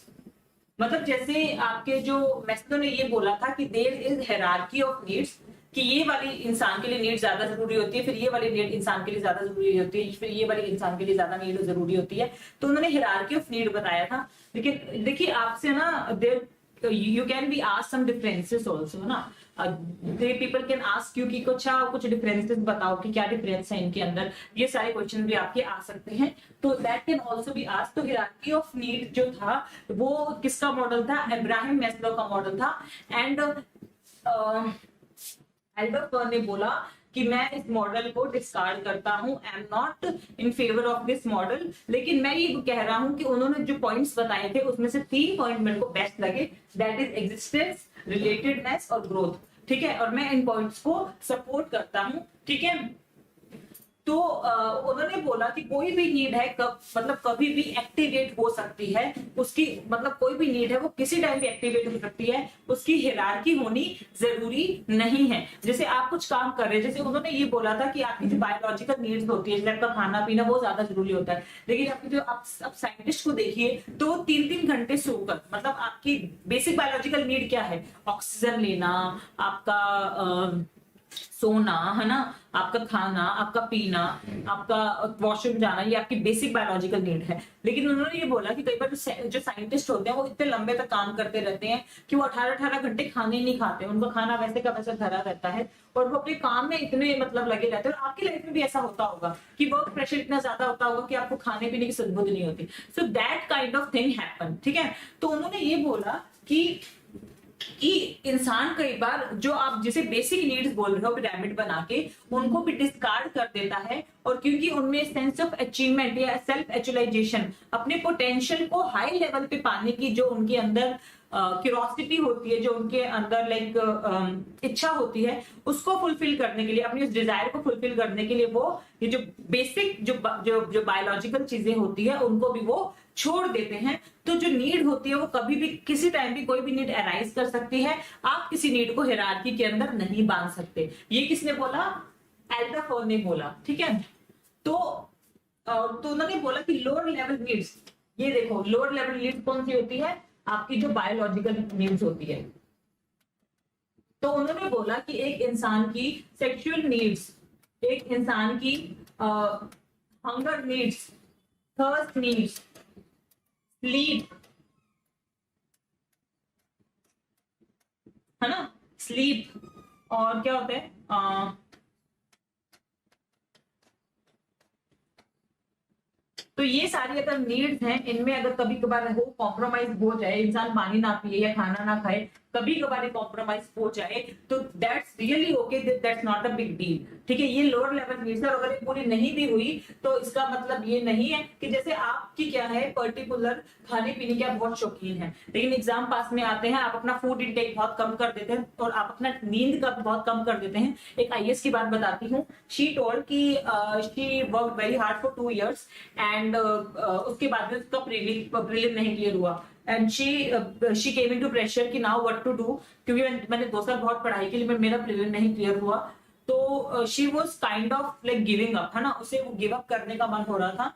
लेकिन अब उसने सोचा कि मैंने कुछ और तो पढ़ा नहीं, मैंने आईएएस लेवल की पढ़ाई की है और उसके पापा ने उसका फॉर्म भरवा दिया था 3rd time. She like denied कि मैं फॉर्म नहीं भरूंगी, लेकिन उसके पापा ने उसे मोटिवेट करके फॉर्म भरवा दिया था। लेकिन एग्जैक्टली एग्जाम से मंथ पहले उसके फादर की डेथ हो गई। So she did not work hard, मतलब क्योंकि पहले एक्सीडेंट हुआ था एंड देन उनकी डेथ हो गई एग्जैक्टली एग्जाम से 1 महीने पहले। तो 15 दिन she took care of mother. Then she realize कि अब मेरे को अपना लाइक घर का जो भी है निकालने के लिए मुझे जॉब तो चाहिए, और पापा ने मुझे जिद करके इसी आईएएस का फॉर्म भरवाया था। तो that kind of motivation factor उसके पास में आया। उसने बोला कि मैंने 15 दिन के अंदर सिर्फ 3 घंटे नींद ली, 21 घंटे मैंने पढ़ाई की, मैंने 3 घंटे मैंने सोया है, ठीक है। तो 3-3 घंटे रोजाना सो के, मतलब उसने अपना स्लीप वाला फैक्टर क्या है कॉम्प्रोमाइज कर दिया, ठीक है, स्लीप वाला फैक्टर कॉम्प्रोमाइज कर दिया। तो ये सारी चीजें क्या है मैं कर रही हूँ और बहुत ज्यादा जरूरी है, क्योंकि मेरा हाई लेवल मोटिवेशन मुझे चाहिए था मुझे, और अपनी हंगर को उसने सेक्रीफाइस कर दिया कि कोई बात ना, अगर मैं थोड़ा सा कम खा लूंगी वो मतलब ठीक है, तो इससे क्या होगा कि मुझे नींद कम आएगी, कि होता ना कि मैं ज्यादा खा लेती हूँ तो नींद ज्यादा आती है। और वैसे मैं आपको एग्जांपल देती हूँ कि जो स्पोर्ट्स पर्सन होते हैं उनको जब काफी कुछ मतलब लाइक मैच आने वाले होते हैं तो उनको 1 महीने पहले या 2 महीने पहले बोल दिया जाता है that you can't have any sexual contact with your wife और योर स्पोर्स, क्योंकि आपकी वो जो एनर्जी है हमें चाहिए आपके स्पोर्ट्स के लिए। तो वो जो अपनी सेक्सुअल डिजायर होती है उसको वो लोग क्या कर देते हैं, सेक्रीफाइस कर देते हैं फॉर द हायर लेवल गोल। तो ये सारी क्या है लोअर लेवल गोल्स है, और मतलब लोअर लेवल लाइक मोटिव्स हैं। तो लोअर लेवल मोटिव्स को वो लोग क्या करते हैं, सेक्रीफाइस कर देते हैं फॉर हायर लेवल मोटिव्स। तो यही बात लाइक इसने बोली, एल्डर ईआरजी ने बोली कि मतलब एल्डर ईआरजी थ्योरी ने बोली कि देखो आप लोअर लेवल गोल्स को कभी कभार लाइफ में सेक्रीफाइस कर सकते हो हायर लेवल गोल्स को पाने के लिए, ठीक है। तो आपका हंगर, थर्स्ट, स्लीप, ठीक है, ये सारी चीजें कॉम्प्रोमाइज की जा सकती है फॉर द हायर लेवल गोल, ठीक है। तो उन्होंने फिर इस तरह की बातें बोल के एक मॉडल दिया और उस मॉडल में उन्होंने ईआरजी मॉडल उसका नाम रखा एग्जिस्टेंस। उन्होंने ये बोला कि इंसान की बेसिकली 3 नीड होती है। एक तो अपनी आइडेंटिटी बनाना, अपनी एग्जिस्टेंस प्रूव करना, कि जैसे आप पर्टिकुलर ऑर्गेनाइजेशन में हूं तो आप अपनी एग्जिस्टेंस प्रूव करो कि ठीक है मैं एक ऑर्गेनाइजेशन में हूं। आप इतना वर्क हार्ड करो कि आपका, अगर मान लीजिए कि आपका जो पढ़ाया हुआ है जो स्टूडेंट्स हैं आपके, जैसे मान लो आप ऑप्शनल पढ़ा रहे हैं तो आप उस ऑप्शनल में आपके स्टूडेंट बेस्ट मार्क्स आपके स्टूडेंट को मिले, ठीक है। तो उससे क्या होगा कि आपका जो मतलब ऑर्गेनाइजेशन के अंदर जो आपका एक पोजीशन है वो बहुत अच्छा हो जाएगा कि ठीक है he is the best teacher for the optional. जैसे मतलब तो मार्केट में काफी सारे टीचर काफी सारी चीजों के लिए पॉपुलर होते हैं कि हाँ मतलब ये टीचर ऑप्शनल इतना अच्छा पढ़ाते हैं जिसके कारण बच्चों का सिलेक्शन हो जाते हैं, ठीक है। तो उन्होंने ये बोला कि इंसान एग्जिस्टेंस के लिए लड़ता है, ठीक है। जैसे मैं बहुत वर्क हार्ड कर रही हूँ तो कभी कभार मुझे भी अपनी स्लीप सेक्रीफाइस करनी पड़ती है अच्छे कंटेंट को बनाने के लिए, अच्छा कंटेंट पढ़ने के लिए, अपना अच्छा कंटेंट देने के लिए, अपना बेस्ट देने के लिए, ठीक है। तो रिलेटेडनेस कि इंसान को क्या होता है, इंसान को एक बिलोंगिंगनेस चाहिए होती है, इंसान प्यार का भूखा होता है। ये कहते हैं ना जानवर भी प्यार का भूखा होता है, वैसे इंसान प्यार का भूखा होता है। तो कई बार क्या होता है इंसान अपनी फैमिली का प्यार पाने के लिए कि ठीक है मैं अगर वर्क हार्ड करूंगा तो मेरी फैमिली खुश रहेगी, ठीक है, मेरे जो रिश्ते हैं वो अच्छे रहेंगे, ठीक है। मेरे जैसे मैं अपने घर में हूं तो मैं अगर वर्क हार्ड करके इनको कमा के खिलाऊंगा, ठीक है, तो मेरे इनसे रिश्ते अच्छे रहेंगे और मेरी फैमिली खुश रहेगी। तो that of emotional factor is another thing जिसके लिए इंसान अपनी लोअर लेवल जो नीड्स होती है उनको भी छोड़ देता है। ग्रोथ, जैसे मैंने आपको बोला कि नवाजुद्दीन सिद्दीकी ने उन्होंने ये बोला कि अब मुझे पैसों से मतलब नहीं है, अगर आप मुझे पैसे बहुत अच्छे दे रहे हो पर मेरा रोल है वो मोनोटोनस रोल है, कुछ डिफरेंट नहीं है, तो मैं वो मोनोटोनस रोल है वो मैं नहीं करूंगा, मुझे कुछ एक्सपेरिमेंटल रोल चाहिए। तो इंसान अपनी ग्रोथ के लिए, अपनी डेवलपमेंट के लिए लोअर लेवल नीड्स को अगर सेक्रीफाइस करता है, मतलब क्या, मतलब पैसे से क्या होगा, उनको अच्छा खाना मिलेगा, लाइफस्टाइल मिलेगा, ठीक है, उनका मतलब लाइफ टाइम सिक्योरिटी हो जाएगी उनको, ठीक है। लेकिन उनको क्या चाहिए था, अब उनको सेल्फ ग्रोथ चाहिए थी। तो सेल्फ डेवलपमेंट या सेल्फ ग्रोथ के लिए जो इंसान स्टेप लेता है वो भी आपके जो ये एल्डोफ्रर है इनकी ईआरजी थ्योरी के अंदर आ जाता है, ठीक है। तो आई होप मैंने बहुत अच्छे से आपको बहुत सारे एग्जांपल देके I have cleared my all the points and now I want you people to please read them, and कुछ नहीं समझ में आता है तो वीडियो को दोबारा देखिए, और अदरवाइज ईमेल मी, और मैं आपको अपना ईमेल एड्रेस ऑलरेडी दे चुकी हूँ।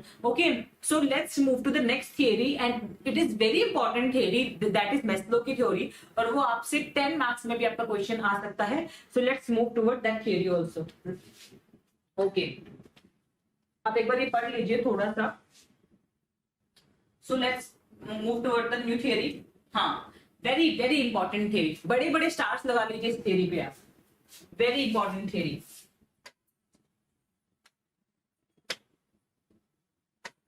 Okay, so this theory given by the Abraham Maslow. By whom?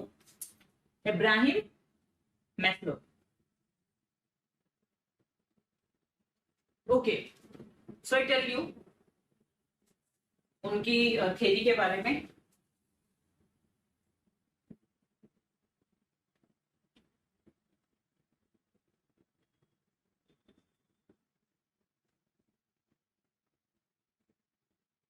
See basically जो अब्राहम मैस्लो थे उनकी जो थ्योरी थी वो ओनली 5 उसके अंदर फैक्टर्स थे। स्टार्टिंग में जो उनकी थ्योरी थी उसके ओनली 5 फैक्टर्स थे, ठीक है। तो अभी उन्होंने क्या किया, अपनी अब्राहम मैस्लो ने अपनी थ्योरी को डेवलप किया, और उनकी थ्योरी में अब कितने फैक्टर्स आ गए, 8 फैक्टर्स आ गए, ठीक है।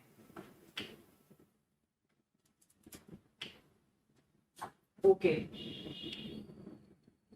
तो एक बार आप इन फैक्टर्स को पढ़ लीजिए। So these are the 8 factors here we have given, but actually क्या थे, स्टार्टिंग में 5 फैक्टर्स ही थे, और उन्होंने जो अपनी ओरिजिनल थ्योरी बनाई थी वो हायरार्की और पिरामिड थ्योरी बनाई थी, ठीक है। उन्होंने अपनी थ्योरी में ये चीज बोली थी कि जो human being need actually 5 things, okay. Human beings को 5 चीजें चाहिए, एक तो ये है, 4 थिंग्स तो ये है, उसके अलावा ह्यूमन बीइंग की 5th नीड ये होती है, ठीक है। तो उन्होंने एक पिरामिड बनाया और उस पिरामिड के थ्रू समझाना चाहा कि ह्यूमन बीइंग की जो एक्चुअल में क्या होती है, 5 काइंड ऑफ नीड होती है, ठीक है। स्टार्टिंग में उन्होंने 5 काइंड ऑफ नीड बताई थी, और उसमें भी उन्होंने बताई थी डेफिशिएंसी नीड। डेफिशिएंसी नीड होती है वो जो कि इंसान के जीने के लिए बहुत ज्यादा जरूरी होती है, दैट इज डेफिशिएंसी नीड, ठीक है।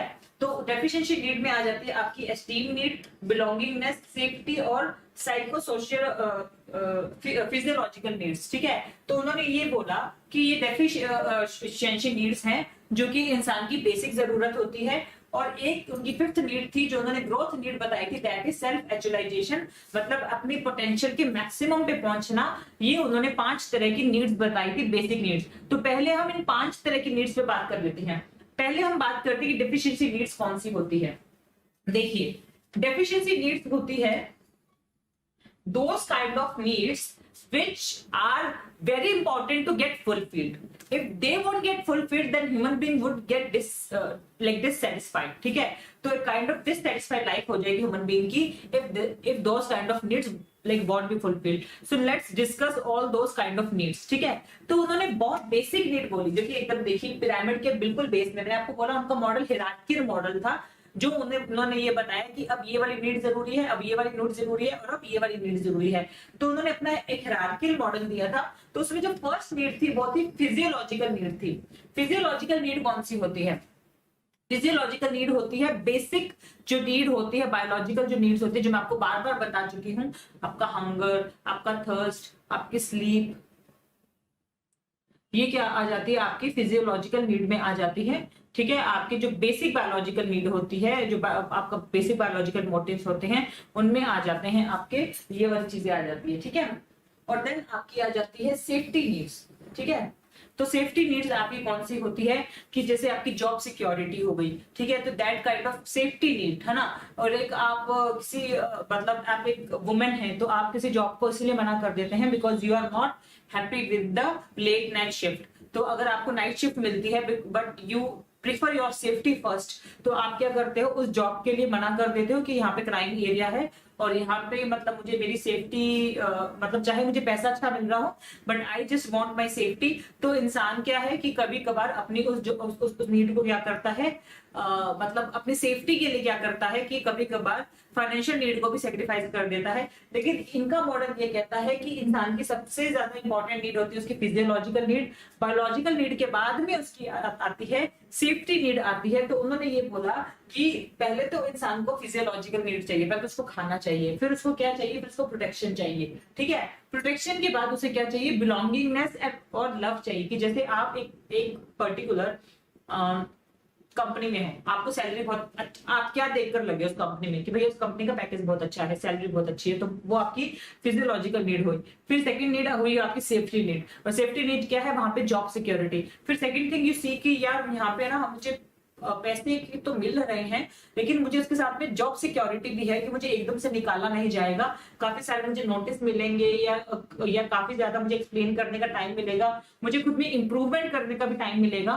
तो मुझे ये सारी चीजें मिलेगी, तो I just want to stay in this company because first need तो मेरी पूरी हो रही है। फाइनेंशियल नीड जो आपकी बेसिक आपकी बायोलॉजिकल नीड को कौन पूरा करेगा, फाइनेंशियल चीजें तो आपकी पूरी करेगी ना। देन आपका आ जाएगा, आपका सेफ्टी नीड आ जाएगी, देन आपका बिलोंगिंग एंड लव नीड। मतलब जो इंसान का क्या होता है कि एक कंपनी का एनवायरनमेंट है वो फ्रेंडली एनवायरनमेंट है, जो आपके बॉस हैं डिक्टेटर के बजाय एक लाइक डेमोक्रेटिक फील होता है। ऐसा होता है ना कि बॉस के घर हम खाना खाने जाते हैं, कभी बॉस ने अपने बच्चे के बर्थडे पे हमें बुला लिया, कभी हमने बॉस को घर पे बुला लिया, तो बॉस और एम्प्लॉय के अंदर एक फ्रेंड रिलेशन बन जाता है जो लाइक ठीक है। तो जैसे कुछ मैंने ऐसे एम्प्लॉयज मेरे फ्रेंड्स देखे हैं जो ऑलवेज सेज कि हमारे मैनेजर के साथ में हमारा एकदम ब्रदर्स वाला रिश्ता है। ठीक है, like we are like bros. तो वो क्या होता है कि आपकी थर्ड नीड होती है कि इंसान की पहले फाइनेंशियल नीड जरूरी होती है, फिर सेंस ऑफ प्रोटेक्शन जरूरी होता है, फिर sense of love and kindness and belongingness that the human being needed. ठीक है, तो उन्होंने एक हिरार्की बनाई कि सबसे बेसिक नीड हो गई, फिर उसके ऊपर फिर उससे मतलब ऊपर एक नीड हो गई है।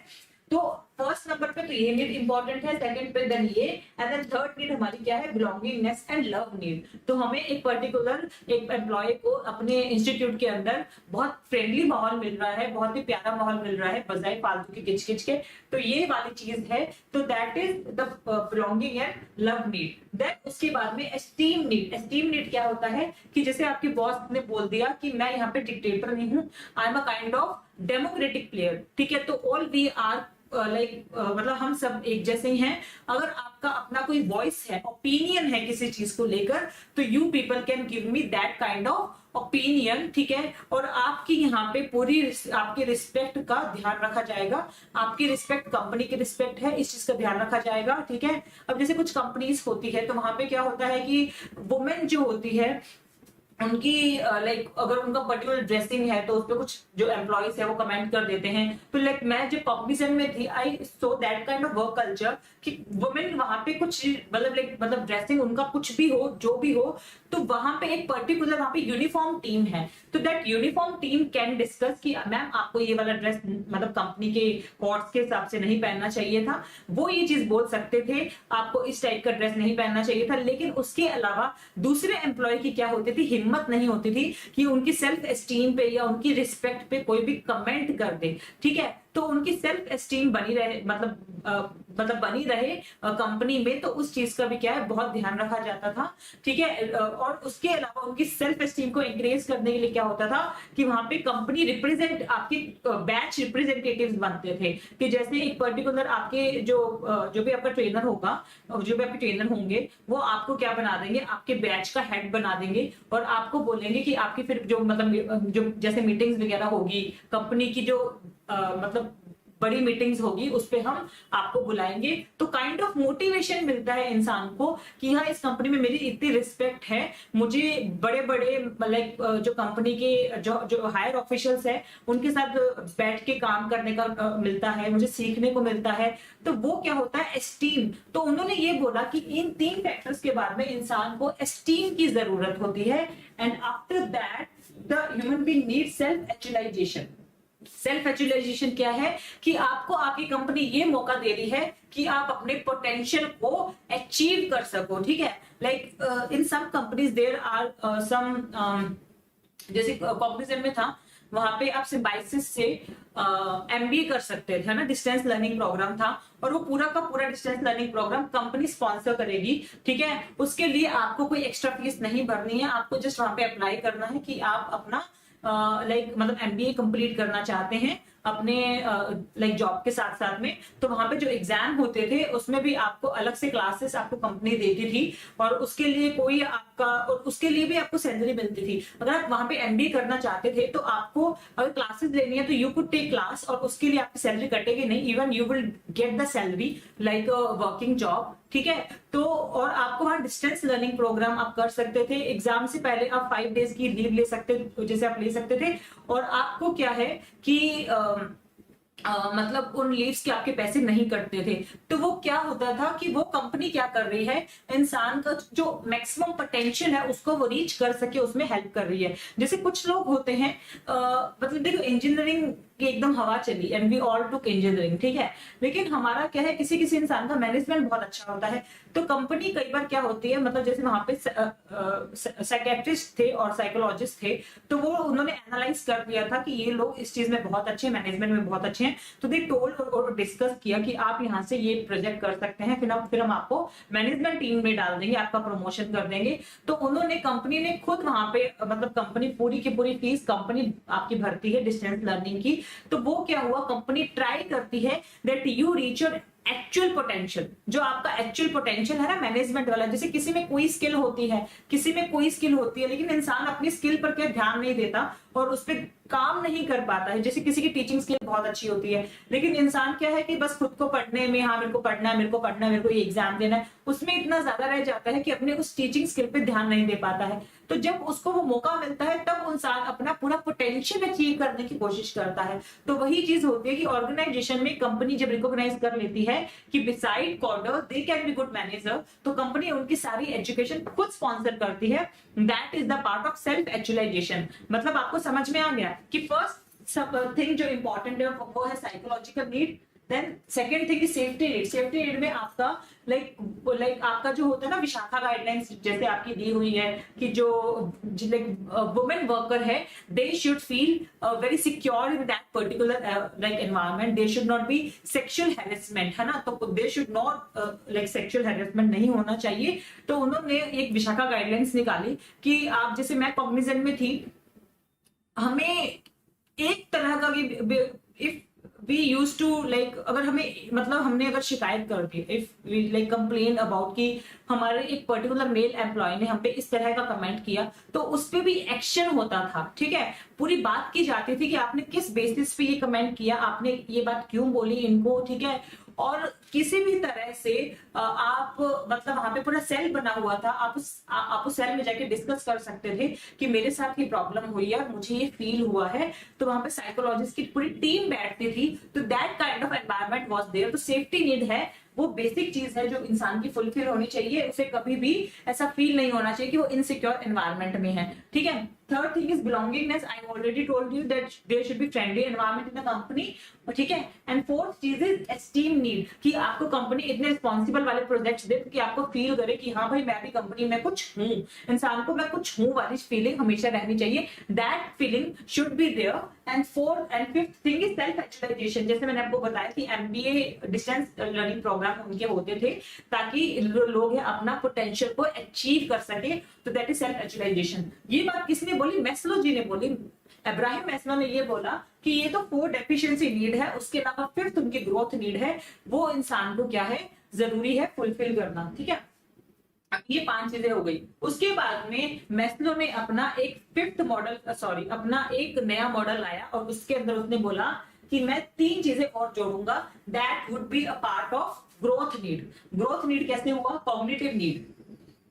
इंसान का क्या है, उनका ब्रेन अच्छे से काम करे, उनका मतलब इंटेलिजेंस शार्प रहे, ठीक है। तो वो एक कॉग्निटिव नीड होती है कि जैसे आपके कंपनीज के अंदर लाइक मतलब हैकिंग वाले कुछ लाइक होते हैं कॉम्पिटिशंस होते हैं, आपके चेस कॉम्पिटिशंस होते हैं, तो इंसान की क्या है मतलब इंटेलिजेंस, मतलब कुछ सीखने वाली नीड, वहां पे आपकी कंपनीज में लाइब्रेरीज होती है जहां पे आप नई स्किल सीख सकते हो, ठीक है। तो कॉग्निटिव नीड होती है, वो इंसान की ग्रोथ वाली जो नीड होती है उसको फुलफिल करने के लिए कंपनीज जो प्रोग्राम्स चला रही है, लाइक वहां पे जब मैं कॉर्पोरेट में थी, वी हैड द प्रोग्राम जिसमें क्या होता था कि हमारी मतलब हमारी सॉफ्ट स्किल क्लासेस लगती थी, ठीक है। तो वहां हमें सॉफ्ट स्किल तो सिखाई जाती थी, उसके अलावा हमारे इस तरह के कॉम्पिटिशंस होते थे जिसमें हमारी ब्रेन एफिशिएंसी चेक होती थी, है ना। उसके अलावा कुछ कंपनीज है आजकल मेडिटेशन प्रोग्राम्स भी चला रही है कि कंपनीज में 10 to 15 मिनट्स रेगुलर मेडिटेशन होता है। तो इंसान की वो कॉग्निटिव नीड को पूरा करने के लिए कंपनीज जो वर्क कर रही है, that is part of the growth need. और उन्होंने ये बोला कि आजकल ये सारी चीजें भी क्या होने लगी है, ऐड होने लगी है, ठीक है। ये मैंने बताया ना, knowledge, meaning, self awareness, intelligence, ये आपका कॉग्निशन का पार्ट हो गया, ठीक है। तो ये सारी चीजें मैं आपको समझा चुकी हूँ, रेपुटेशन, फेम ये बता चुकी हूँ, financial security, personal security, health insurance and all, ठीक है। फ्रेंडशिप, इंटीमेसी, फैमिली जैसा एक माहौल होना कंपनी के अंदर। मैं यहाँ पे सिर्फ अभी कंपनी, एक ऑर्गेनाइजेशन के हिसाब से बात कर रही हूँ, आप इस एग्जांपल को पर्सनल लाइफ पे भी ले सकते हो, ठीक है। और मतलब सेल्फ एस्टीम, कॉन्फिडेंस, कॉम्पिटेंस, ठीक है, वो सारी की सारी चीजें फील होना, वो आपका क्या है, बेसिकली एस्टीम का पार्ट है। देन टॉक अबाउट कॉग्निशन, जहां पे मैंने आपको बताया कि न्यू स्किल्स सीखने के लिए आपको कंपनी हेल्प करती है, जैसे मतलब कॉर्पोरेट में आपको सॉफ्ट स्किल सिखाई जाती है, ठीक है। और सेल्फ अवेयरनेस, इंटेलिजेंस, ये सारी आपको मतलब आपको क्या होता है, वहां पे सेल्फ अवेयरनेस के क्लासेस दिए जाते हैं, ठीक है। तो मोटिवेशन क्लासेस दिए जाते हैं, ठीक है। और मेडिटेशन करवाया जाता है, चेस कॉम्पिटिशन होते थे, कोडिंग के कॉम्पिटिशंस होते थे। तो ये सारे क्या है, कॉग्निटिव नीड इंसान की कंप्लीट करने के लिए। Appreciation and search for beauty, balance, contemplation.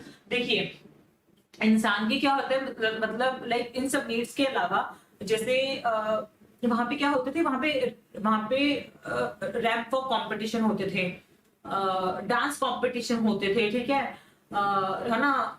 Best dress up competition होता था। तो ये सारी जो एस्थेटिक नीड्स जो होती है उसको फुलफिल करने के लिए, उसकी इंसान की वो स्किल को मतलब बाहर निकालने के लिए all this competition use to help, ठीक है, इन दैट कंपनी। मैं जिस कंपनी में काम कर चुकी हूँ मैं उनकी आपको बात बता रही हूँ। तो वहाँ पे appreciation, search for beauty, balance, contemplation, मतलब वहाँ पे वर्क लाइफ को और कैसे लाइक मतलब अपनी पर्सनल लाइफ से बैलेंस करना है, वो सारी चीजें टीच की जाती हो कंपनी में। यह आपको इतना इनफ, मतलब मैंने आपको जैसे बोला ना कि अगर जैसे जापान में ये कल्चर है कि अगर आपका सोशल जो आपका कमिटमेंट है वो कहीं रह ना जाए, अगर आपको किसी शादी में जाना जरूरी है, आपकी मम्मा बीमार है, आपके पापा बीमार है, उनके लिए आपको उनको अटेंड करना जरूरी है, तो आपको वो हेल्प मिलती है जापान के अंदर। अब हमारे भी यहाँ पे क्या मिलती है, पैटर्निटी लीव मिलती है। पैटर्निटी लीव आपको पता है 6 मंथ्स की क्या मिलती है, मैटरनिटी लीव मिलती है एक औरत को कि 3 महीने तो बच्चा पैदा होने से पहले और 3 महीने बच्चा पैदा होने के बाद में 6 महीने की उनको क्या मिलते हैं, औरतों को लीव मिलती है। और कुछ कंपनीज में तो पूरी 1 ईयर की लीव होती है जिसके अंदर वो मतलब 6 महीने शायद, हाँ 6 मंथ वर्क फ्रॉम होम कर सकती है और 6 मंथ उनकी कंप्लीट लीव मिलती है और पेड लीव होती है, मतलब जिसमें उनको सैलरी दी जाती है, ठीक है। तो ये क्या है, उसका पार्ट है कि आपकी जो पर्सनल लाइफ है वो बैलेंस रहे, ठीक है। तो उन्होंने ये बोला कि एस्थेटिक का पार्ट है और ये भी क्या है, बहुत ज्यादा जरूरी है, ठीक है। उसके अलावा बट ही सेड कि देखिए अगर आपका मैस्लो का बेसिक मॉडल आए ना तो आप ये 5 पॉइंट वाला मॉडल जो मैंने शुरू में पढ़ाया वो लिख के आना, उसके बाद में आप 8 पॉइंट वाला मॉडल ये आपने अभी आप लगा देना कि अब मैस्लो ने अपने जो नया मॉडल उसका आया है उसमें उसने ये 8 चीजें हैं वो उसने डाल दी है। तो आप क्या करना, पहले तो आप ये वाला मॉडल बनाया आपने 5 पॉइंट वाला, देन 8 पॉइंट वाला मॉडल बनाया, ठीक है। और फिर आप जिसमें मतलब मैंने बताया था ना डेफिशिएंसी ग्रोथ, तो ये वाली चीजों को भी आप डिफरेंशिएट करके लिखना, ठीक है। सो हम क्या बात कर रहे थे, बैलेंस की, है ना।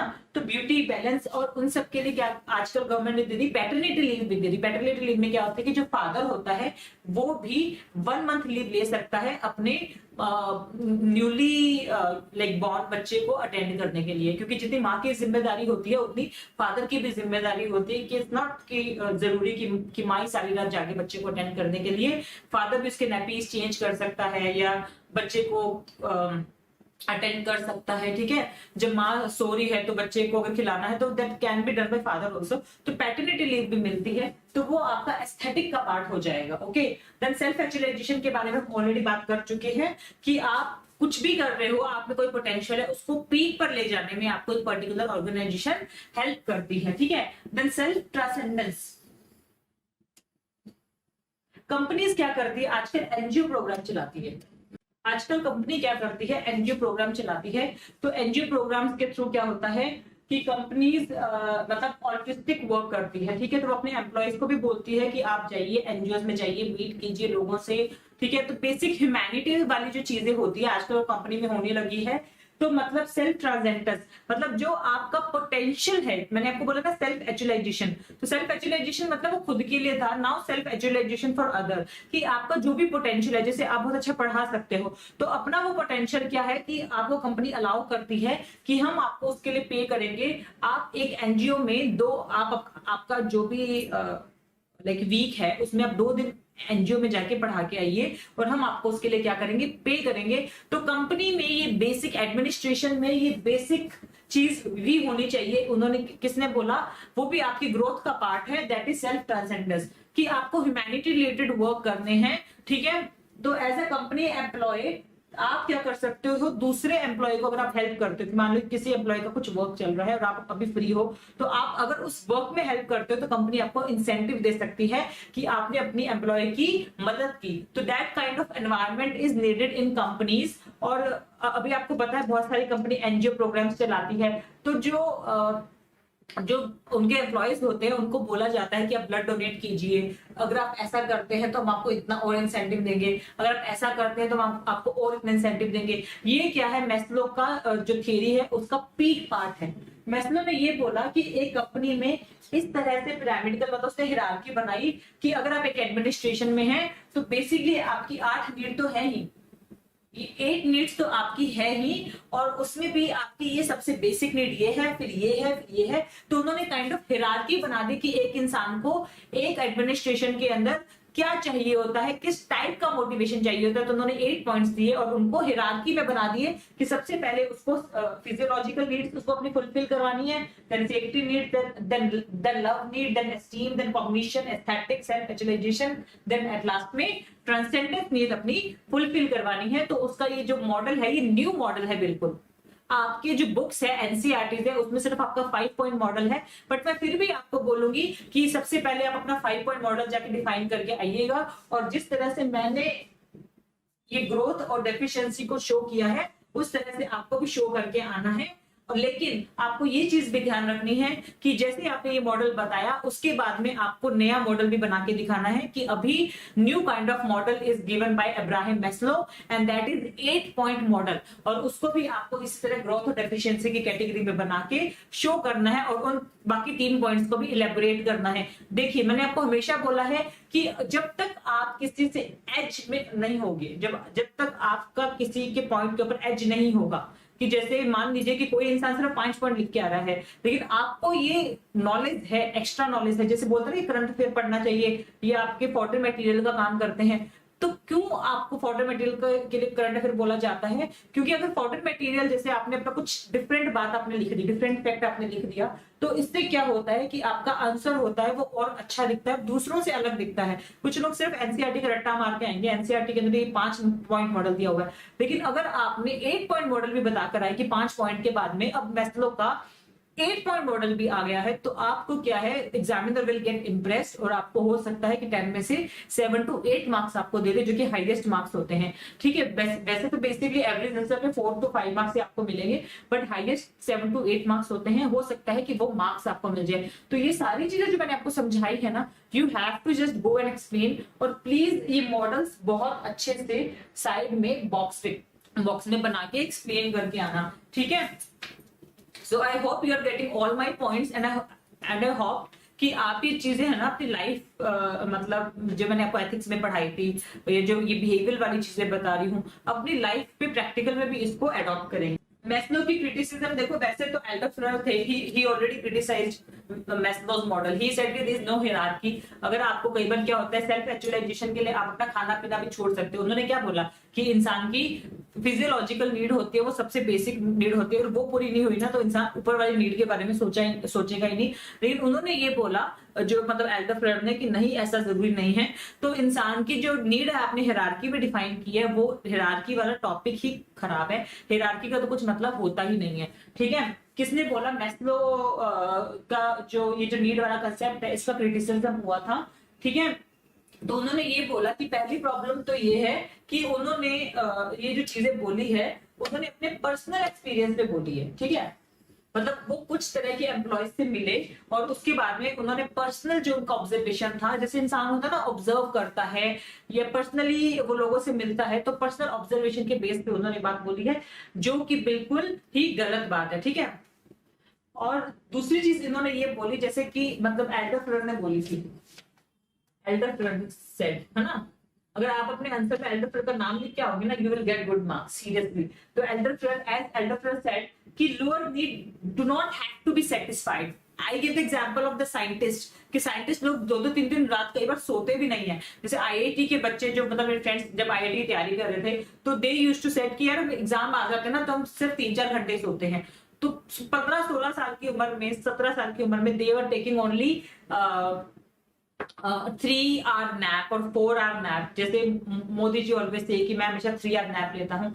तो ह्यूमन बीइंग के हिसाब से वो जो टाइमिंग है वो काफी कम है, लेकिन फिर भी अपनी फिजियो मतलब लॉजिकल जो लोअर लेवल की नीड है उसको डिस्कार्ड करके इंसान क्या है, हायर गोल्स के लिए वर्क करता है। तो इन्होंने ये बोला कि उनका जो हिरार्किकल मॉडल है वो यहाँ पे फेल हो जाता है, क्योंकि सभी इंसान ऐसे एक जैसे नहीं होते हैं। कुछ अपनी फिजियोलॉजिकल नीड को भी डिस्कार्ड कर देते हैं अपनी साइको सोशल नीड्स के लिए, ठीक है। अभी मैं ये कीवर्ड बोल रही हूँ एंड आई एम होपिंग कि आपको पता है कि साइको सोशल और फिजियोलॉजिकल का मतलब क्या है, ठीक है। तो आप अपने नोट्स, जो भी मैं ये आपको पीपीटीज बना के जो आपको मैं बस समझा रही हूँ, वो आप समझते जाइए, और कुछ पॉइंट भूल जाए तो अपनी वो फर्स्ट वाली क्लास दोबारा देख लेना, ठीक है। तो मैस्लो जो वर्क था वो based on the studies of America. उन्होंने ये चीज बोली कि एक जो कल्चर होता है, देखो सबका वर्क कल्चर डिफरेंट होता है। जो इंडिया में वर्क कल्चर है वो थोड़ा डिफरेंट है, अमेरिका में जो वर्क कल्चर है वो थोड़ा डिफरेंट है, जापान में जो वर्क कल्चर है वो बहुत ही लिबरल और बहुत ही अलग कल्चर है।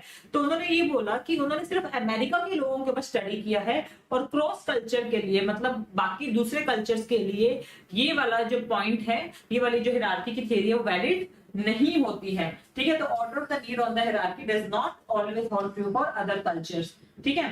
The fourth thing is the model is a too rigid model to explain the dynamic and unstable character of employee need. देखिए एम्प्लॉयज हैं, उनकी जो नीड है वो कभी भी क्या हो जाती है, चेंज हो जाती है। जैसे मैंने आपको नवाजुद्दीन सिद्दीकी का बोला था कि पहले वो पैसा पैसा करते थे, now he is not more concern about the money, he is concern about the self growth and he wants कि मुझे डिफरेंट काइंड ऑफ रोल्स चाहिए। तो ऐसा जैसे मतलब कार्तिक आर्यन के लिए बोला जाता है कि उन्होंने दोस्ताना छोड़ दी, क्योंकि उन्होंने एकदम से बोला कि जो मेरी मतलब भूल भुलैया है वो 200 करोड़ कमा गई है, तो अभी क्या है, आप मुझे सिर्फ 2 करोड़ रुपए दे रहे थे, नाउ आई विल चार्ज मतलब 10 करोड़, है ना। उन्होंने करण जौहर को ये चीज बोली। तो उन्होंने ये चीज बोली तो उन्हें क्या हुआ कि एकदम से ये बोल दिया गया कि he is the unprofessional person. तो ऐसा ही क्या होता है कि एम्प्लॉयज की क्या है, अनप्रिडिक्टेबल नीड होती है, कि इंसान की कभी भी कोई भी नीड क्या होती है वो ऊपर आ सकती है। कि जैसे उसकी जो फिजिकल मतलब फिजियोलॉजिकल नीड है, वो हो सकता है कि वो इतनी ज्यादा बढ़ जाए कि इंसान बाकी फैक्टर्स का सोचे ही नहीं, ठीक है। तो कई बार उसकी सेल्फ एस्टीम नीड इतनी ज्यादा, उसको इतना वो इंपॉर्टेंस दे कि वो फिजियोलॉजिकल नीड्स का कुछ ना सोचे। तो उन्होंने बोला कि ह्यूमन बीइंग है वो एक कॉम्प्लेक्स चीज है, ठीक है। तो एक कॉम्प्लेक्स प्राणी है और उनकी क्या है, डिफरेंट काइंड ऑफ नीड्स होती है जो अनप्रिडिक्टेबल भी हो सकती है। तो उन्होंने बोला कि ये मॉडल यहाँ भी फेल हो जाता है। तो प्लीज जब आप अपना 10 मार्क्स का आंसर लिखकर आए तो क्रिटिसिज्म भी नीचे लिख कर आना, ठीक है। और फिर लास्ट में नीचे लिख देना कंक्लूजन में कि overall the model was a good model, ठीक है। आपको मतलब एकदम से किसी मॉडल किसी थियरी को नेगेटिव नहीं बताना है, आपको लास्ट में कंक्लूजन में लिखना है कि overall it's a good model, it try to explain the basic characteristic of an employee in an administration और ए कॉर्पोरेट कल्चर। ठीक है, तो ये वाली चीज है आपको लास्ट में जरूर लिखनी है, क्योंकि आपका जो कंक्लूजन होना चाहिए वो ऑलवेज पॉजिटिव होना चाहिए। Fine, okay. So importance of motivation क्या है, चलो फटाफट हम इंपॉर्टेंस ऑफ मोटिवेशन पे पहुंच जाते हैं। इंपॉर्टेंस ऑफ मोटिवेशन क्यों है? First thing is the cooperation and goals.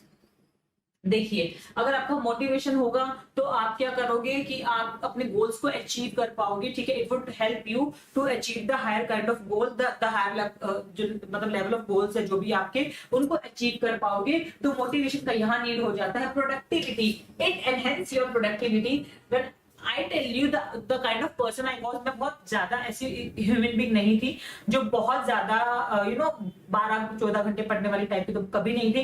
मतलब मैं हमेशा एग्जाम टाइम में पढ़ती थी। तो मेरे जो मैं स्कूल में अपने मतलब टॉपर में आती थी, तो उसका रीजन ये था कि मैं सिर्फ एग्जाम टाइम में पढ़ती थी। ठीक है, और मैं को करिकुलर एक्टिविटीज होती थी, स्पोर्ट्स एक्टिविटीज होती थी, उसके अलावा जो कॉम्पिटिशन होते थे, जिस भी तरह के कॉम्पिटिशन होते थे, जीडी कॉम्पिटिशन हो गया, डांस कॉम्पिटिशन हो गया, I used to participate in everything. And और I was kind of person जिसको मतलब एग्जाम में ही पढ़ना होता था। ठीक है, तो मेरे अंदर वो 14-14 घंटे पढ़ने वाला तो कभी सिस्टम था ही नहीं। मैंने मतलब 10th में भी ये इतना ज्यादा हाई इतना नहीं पढ़ा। ठीक है, और अपनी को करिकुलर एक्टिविटी में मैं इक्वली पार्टिसिपेट करती थी। ठीक है, I was kind of person. ठीक है, लेकिन क्या हुआ, एकदम से मुझे मोटिवेशन मिला कि हाँ ठीक है, मुझे यूपीएससी क्रैक करना है या मुझे आरपीएससी क्रैक करना है। तो what I did, I started working hard for 10 to 12 hours. और मेरे पास सिर्फ 6 मंथ का टाइम था कि जिसमें मेरे को अपना आरएस का मेंस क्रैक करना था। तो उसके लिए फिर मैं ओनली 6 मंथ मतलब फर्स्ट मंथ में मैंने अपना प्रीलिम क्लियर कर लिया। 1 महीने का टाइम था मेरे को प्रीलिम क्लियर करने का। तो जो भी रिसोर्सेज थे उनका मैंने जुगाड़ किया और ये देखा कि अरे मुझे कौन से रिसोर्स से मुझे बेटर मिल सकता है, मतलब मेरा कम टाइम में मेरे को ज्यादा क्वेश्चन मैं अटेम्प्ट कर पाऊं, मतलब है ना, इतना मुझे इतना नॉलेज मिल जाए। तो वो रिसोर्सेज मैंने फाइंड आउट करने की कोशिश की। मैंने पूरी स्मार्ट स्टडी की और मैंने क्या किया, एक मोटिवेशन के थ्रू, मतलब मैं टीचर से मोटिवेट किया कि कुछ भी हो सकता है, 1 महीना is like very big thing, तुम कर लोगी 1 महीने में। तो लेकिन मैंने बहुत हार्ड वर्क किया। और वैसे जैसे मैंने बताया था कि उस लड़की ने सिर्फ 15 दिन हार्ड वर्क किया था। 15 दिन हार्ड वर्क करके उसने अपना यूपीएससी का एग्जाम क्रैक कर लिया था, प्रीलिम क्रैक कर लिया था, जो उसका 2 साल से प्रीलिम क्रैक हो नहीं रहा था। तो वो मोटिवेशन उसके पास था। वैसे मेरे पास भी मोटिवेशन था कि हाँ मुझे अब सिविल मतलब वाली सर्विस की लाइन में जाना है। तो मैंने 1 महीने में अपना प्रीलिम क्लियर कर लिया और ठीक है, और मैंने 6 महीने अपने मेंस की मतलब फुल ऑन स्टडी की और उसके लिए मेरा हाई मोटिवेशन था।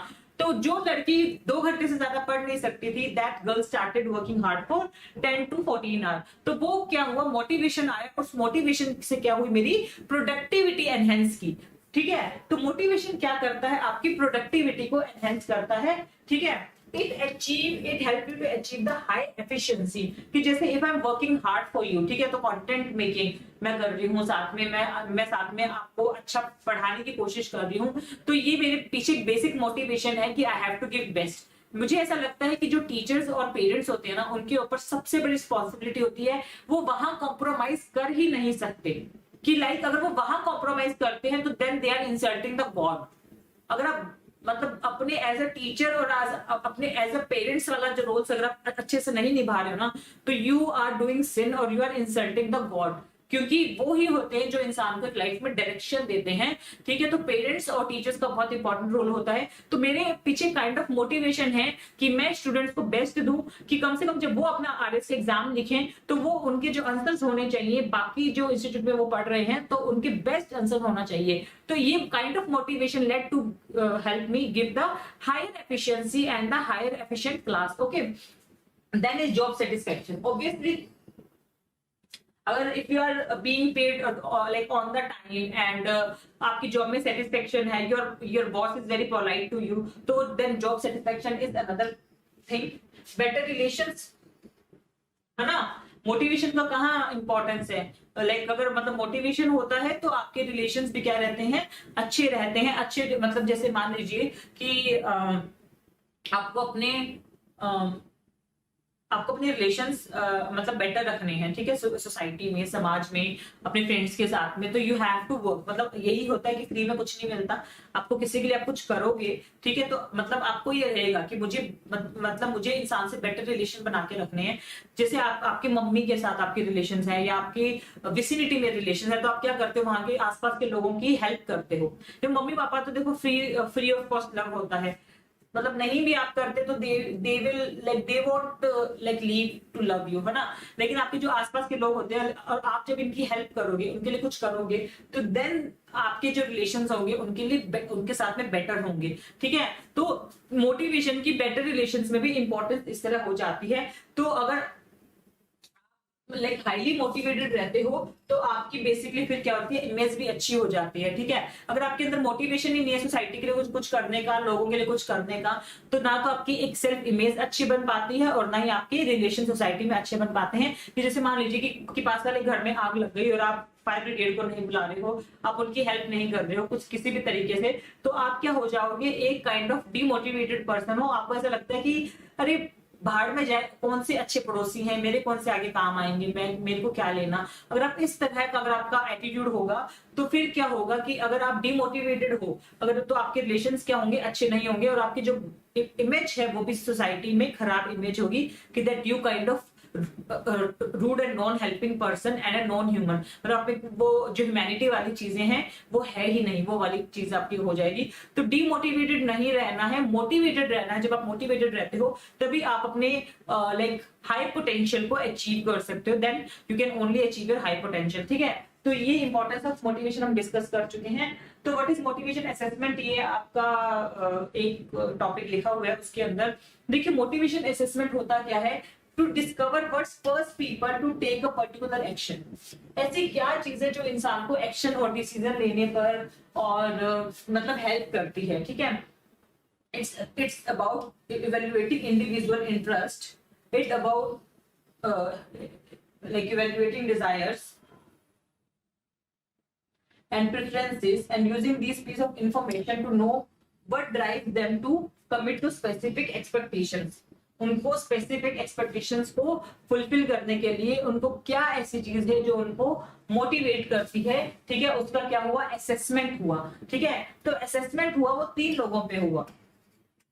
एक तो हुआ एम्प्लॉयज पे हुआ, तो फर्स्ट हम बात कर लेते हैं पहले एम्प्लॉयज और स्टूडेंट्स की। दूसरा ये आपका मेजर है वो स्टूडेंट्स पे हुआ, ठीक है, ठीक है। और एक लीडरशिप जो असेसमेंट था यहाँ पे लिखा ही हुआ है, जरूरी नहीं है दोबारा लिखने की। तो मोटिवेशन असेसमेंट क्या हेल्प करता है कि व्हाट मेक पीपल टेक, मतलब वो इस तरह का डिसीजन क्यों लेते हैं, ठीक है। Once you get the hang of this you can apply this test to different facets of life. तो 3 common type of motivation assessment हुए। तो सबसे पहले एम्प्लॉय मोटिवेशन असेसमेंट हुआ, तो उनसे क्या हुआ, इंटरव्यूज हुए। आप कंपनी में जाओगे ना तो आपसे फॉर्म भी भरवाए जाते हैं, फॉर्म्स, है ना। फीडबैक लिया जाता है कि कंपनी में आप कितने खुश हो काम करके। तो I also fill the form when I was in Cognizant, ठीक है।